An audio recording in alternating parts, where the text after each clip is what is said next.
And welcome to another episode. In this one, we're going to be discussing Sony's press conference at E3 2016. We'll make these introductions short and sweet because there's a lot to talk about. I'm Kevin Allen, and this is Christopher McDonald. Hey. So there was a lot to talk about, like I said, so let's get to it. We'll start with the game that opened the show, which was God of War. I'll go first. Personally, I thought it looked great. As you know, I'm not a huge fan of the franchise, so perhaps I'll be a bit hypocritical here compared to how I was with Resident Evil 7, but I was okay with the changes overall. I do think that, much like Resident Evil 7, it's following the industry standards at the moment. But personally, I never thought that God of War was actually good as an action game. I always thought that its strengths were more in how cinematic it was. It does retain some God of War staples, though. Like, it's still recognizably God of War, unlike the Resident Evil 7 demo. I do like how much it humanizes Kratos, it was always one of the things that put me off, is Kratos was just he was just a character that I never liked, constantly had to shout every word. But I do like the dynamic that he has with this child, where the child's sort of teaching Kratos at the same time as he's having to teach this child how to go against his nature and hunt and kill, because ultimately it's what's needed in this dark world that they live in. What did you think? Yeah, I agree on some areas. For me, I do feel it falling into the AAA design methodology much more than you do, because It's something I do get really sick of games doing. And then when God of War opened, and it was this walking sim opening part of game with two characters talking, cameras coming out of your control to pan in the ways it wants you to see things. It was just kind of every AAA game of the past 5 years and not really God of War. And that's kind of an issue for me, because I do get really sick of that. And I do hate, no matter what game I'm playing or how it plays or what genre it falls into, they all manage to feel the same because they're all falling into these same conventions. That said, God of War did pioneer some of these aspects, so it's not the most out of place franchise to start following suit. And I do expect later in the game it to resemble itself much more. And similarly, I also wasn't the biggest God of War guy either. It was a fun, shallow action game, but it was so shallow that it didn't really stay with me, and it wasn't a series that I had to run out and play each new installment, because it was sort of that thing I'd play if I didn't have anything else on my plate. Whereas where this is going, I find Kratos a much more interesting character as well, and falling into those conventions does just add to God of War cinematicness. And as long as it does resemble itself more later on, as long as we don't have it being another clone of Arkham Combat, and it does still have that sort of shallow hack and slash nature that God of War always had, then I'll be fine with the other direction changes. So I do think it looks good. I just wish it wasn't as generic as everything else right now. Yeah, absolutely. Next, we'll move on then to a huge game for Sony coming up that possibly might spark a franchise that is similar in importance for them as Uncharted was, which is Horizon Zero Dawn.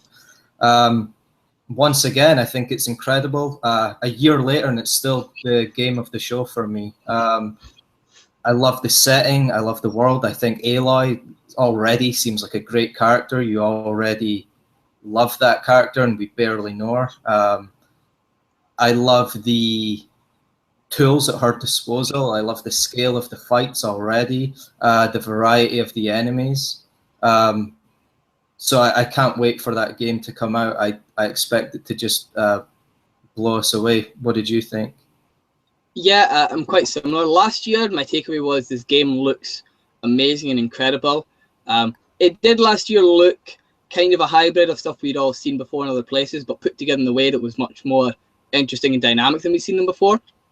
Now, and last year, the only thing that was stopping me being all in, that I have been in other games, is that it was from a studio that I wasn't really big on, and so it gave me this, I don't have a point of faith of these guys to go 100% in on just from this first trailer. But this year, getting to see more of it, I'm all in on this game. I think the world looks incredible. I think the robot dinosaurs are amazing, and they have such this unique sense of aesthetics that we've not really seen from anything before. Like, they're not just robot dinosaurs, but they're very unique and different. They have their own color palettes that are quite strong, and we even saw this year that there's a significance to that color palette beyond just anything else. And I do really love just everything about the game, and the combat especially, how different it is from a lot of other games, how almost Monster Hunter it is, but with a budget that really allows the game to flourish. Yeah, definitely. I think it's great too for Guerrilla. I think this is almost like a coming out party for them in a way, where, you know, they've done Killzone, which was a big franchise, but it never really made a mark on the industry or on gamers alike. I really think this is it for them, though. This is the sort of, it's a leap similar to when Naughty Dog went from Jak and Daxter to Uncharted, where you really feel like this is them in the big time now. Yeah, you do. Like, and it really does look that way for them.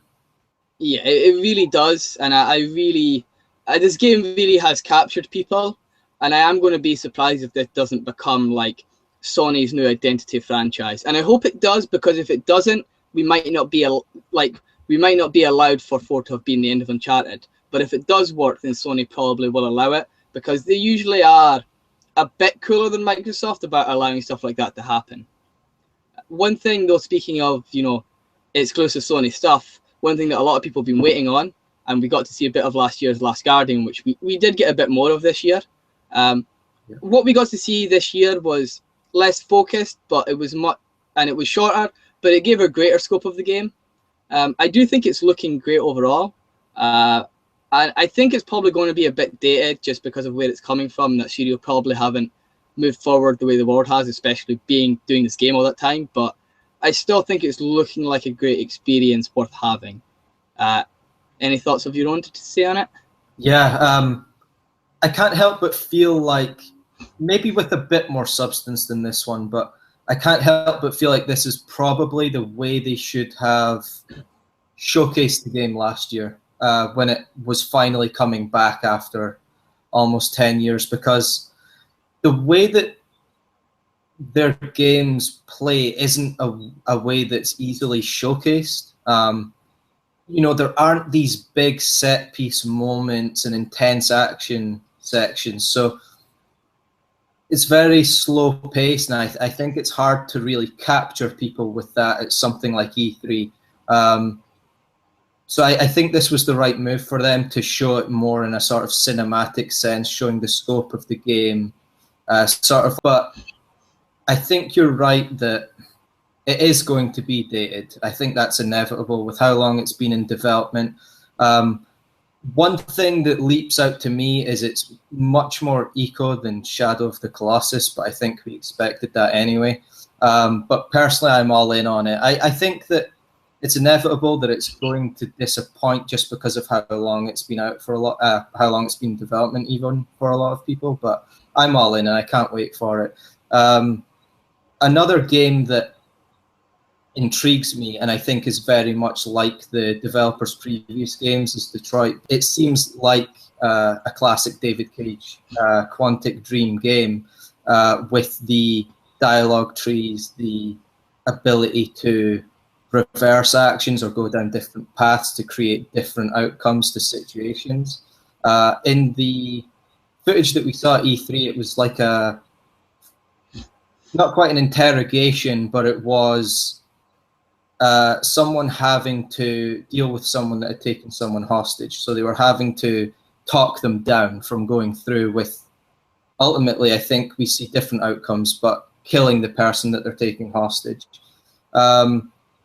It didn't really capture me. I do think it'll be a good game, but it really is just what I expect from Quantic Dream, whereas the footage, the trailer that they showed last year, really did capture me, because Quantic Dream's games have never captured me emotionally, and I really did instantly connect with Kara as a character.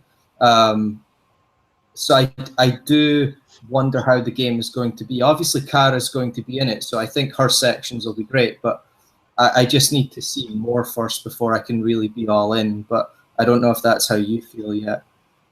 For me, I'm optimistic. I do love thematically the things it's dealing with, and I can already see the character journey we have for the character we saw this year, where he is kind of robotic and a bit sterile in personality, and there's not a lot to him.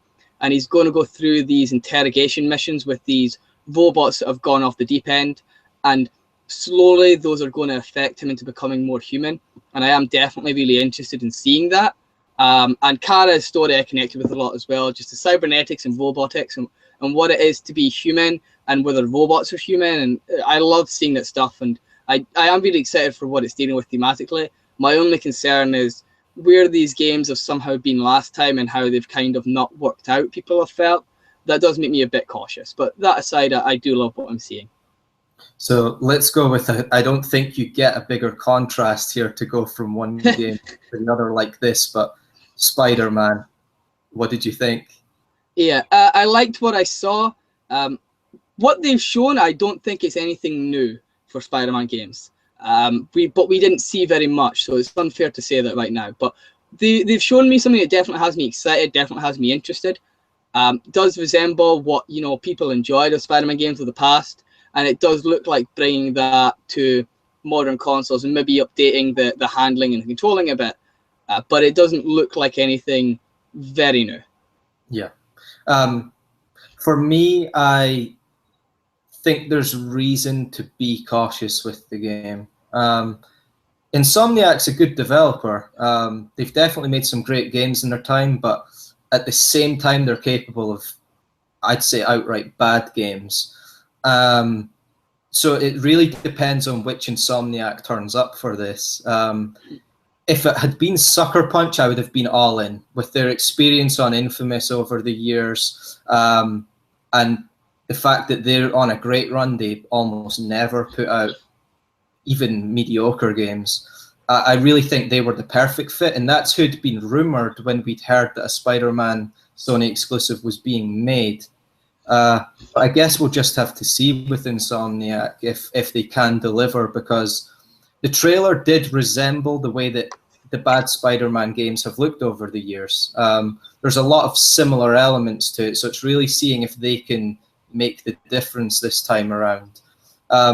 Similar to the previous topic change, we're going to jump to something drastically different again. What did you think of Death Stranding's trailer? It blew me away. I thought it was absolutely incredible. And as silly as it is to say it, it was one of the absolute highlights of E3, even though actually we got absolutely nothing out of this trailer at all. And it was a complete mindfuck, essentially. Like, there's just all of this symbolism, zero context, no game. And from what we've hearing in interviews, there's no game even attached to it at the moment. They don't even have an engine. This really is just showing us the concept they have bouncing around in a way to leave people to draw their own conclusions. But I did love what I saw, and I am really excited. Yep, same as you. I mean, it sounds ridiculous, but it would probably, it was definitely the most memorable thing for me from the show. And Horizon aside, it would be game of the show for me otherwise. It's interesting though, because from what we've been hearing from Kojima himself, this really was just put together in the last few months before his actual team is properly assembled yet. So yeah, it's safe to say that this game's probably 2020, maybe 2019 at the earliest. Yeah.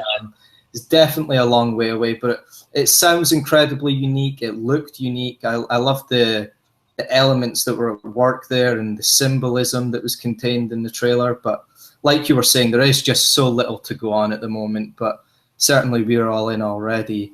A game that we did get drastically more footage for, despite it being its first reveal, was Days Gone, the new Sony Bend, who have been almost in hibernation for about 5 years. I think their last game was Golden Abyss on the PS Vita, so that was around 2011. So we've been wondering all that time, where is Sony Bend, one of Sony's bigger studios, and we knew they were taking the leap up this time to the main platform with PS4, but we didn't know what it would be. What did you think of Days Gone now that we've finally seen it? For me, I do really like what we saw. When it opened out, the one thing I was hit with, and I was hit with it a few games this year, is that this is the year that really stresses that The Last of Us happened and was a big game. Yeah. And it was, as well as a lot of other games, was hitting a lot of similar beats. So that kind of stopped me being all in at first. And then as it went on, because we got 2 separate trailers, surprisingly, they clearly wanted a big shock of what the game was actually about. And I do think that worked. The only problem for me is the big shock comes after all you've done is reinforce to me that other than your big shock, that was a big shock, is that in every other aspect, your game is everything else the industry is doing with nothing special about it. So that's kind of a problem for me, but I do love the Sons of Anarchy aspect of it, and they did talk in interviews about that having been an influence. And the one part that it is doing that's different, I do really like. I think it looks like what we saw Resident Evil 4 pioneering years ago, but in a much more sophisticated way. You know, we've had other horror games try to continue that. We had it 5 and 6 tried to take it further. We had Evil Within tried to call back to it. But I don't think any of the games that have tried that sort of thing have really done anything more with it, whereas this looks like a much more sophisticated attempt at the same concept. And I am really intrigued into seeing how that turns into a full game where you just have this intense wall coming at you and you're having to use the environment to delay them getting to you and slowly thin them down. And if they manage to do that well all game, then I am really eager to see how it works in a full game. Yeah, same. I can't wait to see how that goes. I don't know if it's maybe the tone or what, and the juxtaposition at times with the actual setting, but for me, that more so than the Resident Evil trailer that we got at the show was the more horror-focused game of the show. Already, I love the emotional core it has. You know, we hear the main character talking throughout the trailer, the first trailer that they showed, about what he's lost and what life is like now. And I thought the writing was great already. If it's like that in the game, then I think we're set. It seems already like it might be Naughty Dog caliber writing. You're definitely right that the game is somewhat generic, but it does look like, unlike Resident Evil, it does look like they're going to be executing, even if it's not purely their ideas. It looks like the execution is going to be at a really high level. It looks like they have their own things to say. The Sons of Anarchy vibe, and also I saw the developers talking about the Sons of Anarchy aspect and how you're almost one with the bike in the game. That's going to almost be like another character for you. I love that. I love the sound of it. The Sons of Anarchy aspect of it's never really been done, and certainly not in the setting that the game has. So I can't wait to see how that goes. I think that similarly to what we were saying about Guerrilla, this seems like a coming out party for Sony Bend as well. Yeah, and unlike Resident Evil, we do have that big focus mechanic of the game that is a standout and nothing anyone else is really doing in that same way. You know, we've seen similar tackles of the concept years ago and even now, but never on this level of sophistication. And that definitely is selling the game a lot and giving the game an energy and making it quite impactful and exciting for me in a way a lot of other games that are following those conventions aren't. Yeah, definitely. So something that also got a lot of focus again, and also did last year, which is understandable, was VR. A lot of games were showcased. They've guaranteed that there will be at least 50 games by the end of the year for the platform. What did you think of the games that they showcased? I think I'm in a slightly different position from you, but not too dissimilar. I like some of what I've seen, and I do think it's a much better showcasing than what we've had last year. But other than collaborations like Resident Evil, which is a good choice to pick, none of them are really full games, and they all have the sense that while there's cool ideas at play here and cool things to see, and I do want to try them out and I am interested in giving them a go, none of them seem to really be well utilizing the platform. They do give me the sense that no one really knows what to do with it yet. And the biggest problem for me is that Sony, despite making out that they're committing to this, really aren't committing to this. They aren't, they haven't pulled out Sucker Punch and put them on a VR exclusive game that's going to fully utilize the VR. They aren't putting Sony Bend, who were free until we had this Days Gone, onto the VR. They aren't pushing Naughty Dog. Like, they haven't got a studio that they're really pushing out a AAA game that are going to make people want the VR and justify it as its own. They are really just putting out small titles, hoping it to capture people's imagination and kind of hoping it takes off without them committing to it, so that they then can commit to it. Yeah, absolutely. For me, one of the issues I have is just that it really is that none of these games make you feel like you have to get them and you have to get VR to experience them. So many of them seem like small throwaway experiences that you'd almost sample in a shopping mall or something that was showing VR. There's nothing of substance yet. And you see things like Final Fantasy 15 that they showed with the VR incorporated. And I'd go as far as to say that it seemed shameful, honestly.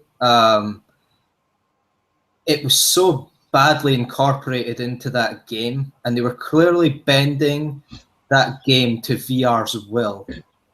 It looked so rough, it looked terrible, it didn't add anything to Final Fantasy 15.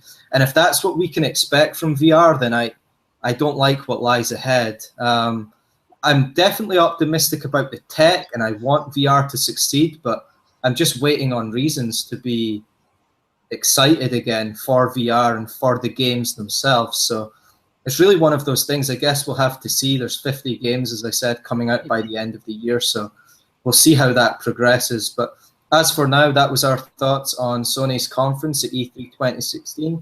Share what you thought of the show, and as always, like, comment, and subscribe, and we'll see you next time.